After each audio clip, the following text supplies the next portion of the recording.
Tak vítajte opäť. A teraz si ukážeme, ako pracovať so stranami v module strany. Čiže klikneme na toto tlačítko a tuto evidujeme všetky osoby, všetkých účastníkov, buď to konaní, alebo jednotlivých klientov pri agende inej, tuto, v inej agende. Čiže, keď si všimnete, máme tu možnosť medzi našimi fiktívnymi účastníkmi, teda fyzickými, právnickými osobami, vyhľadávať. Vyhľadávať môžeme hociako. Môžeme si najprv zvoliť napríklad filtre, či chceme všetky osoby alebo právnické osoby.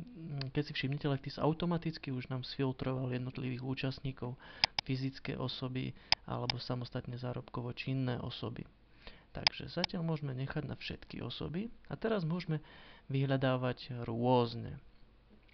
Všimnite si, že tuto môžeme si vybrať ešte detailnejšie vyhľadávania, a to buď to štandardné, ktoré vyhľadáva v mene, teda v názve daného účastníka, alebo môžeme dokonca hľadať, keď vieme, že kde má sídlo alebo bydlisko, môžeme podľa štatutárneho orgánu dokonca hľadať, alebo roku narodenia, čiže to hlavne prichádza do úvahy pri fyzických osobách. Tak len pre ukážku si ukážeme štandardné vyhľadávanie, kde si napíšeme nejaké BA, a takýchto tu nemáme. Všimnite si, že sa nám objavila modrá skrútená šípka, túto. Čo to znamená? Vráti nás s možnosťou vyhľadávania naspäť. Teda maže už vyhľadávaný reťazec a môžeme začať od začiatku.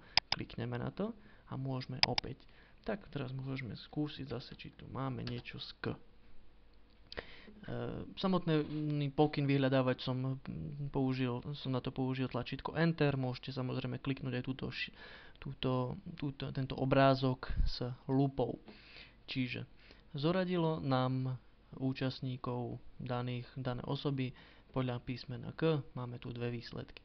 Takže môžeme si kliknúť napríklad na túto fiktívnu akciovú spoločnosť a máme tu výpis, ktorý sme už zadali. Vidíme jednotlivé uložené dáta. Samozrejme teraz ich neevidujeme.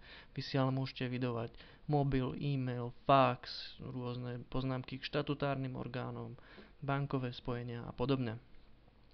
Všimnite si, že taktiež nám tuto hore ukáže, že koľko konaní s daným účastníkom vedieme. To je toto tlačítko. Ďalej, koľko vecí inej agendy tohto účastníka vedieme. A ďalej môžeme si vytvoriť výkaz. O týchto všetkých veciach si povieme neskôr. Teraz vám ešte ukážem, ako pridať nového účastníka.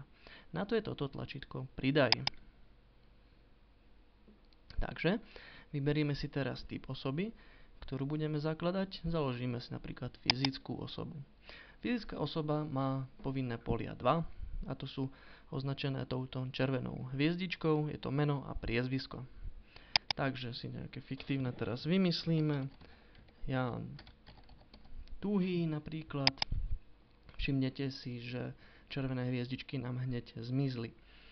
Tieto dve údaje nám plne postačia na uloženie. Samozrejme, slobodne môžete si vyplniť aj ostatné polia, slúži to na vašu evidenciu, potom sa dá samozrejme v týchto poliach aj vyhľadávať, tak ako sme si hovorili, napríklad podľa roku narodenia, podľa mesta a podobne, takže uložíme záznam.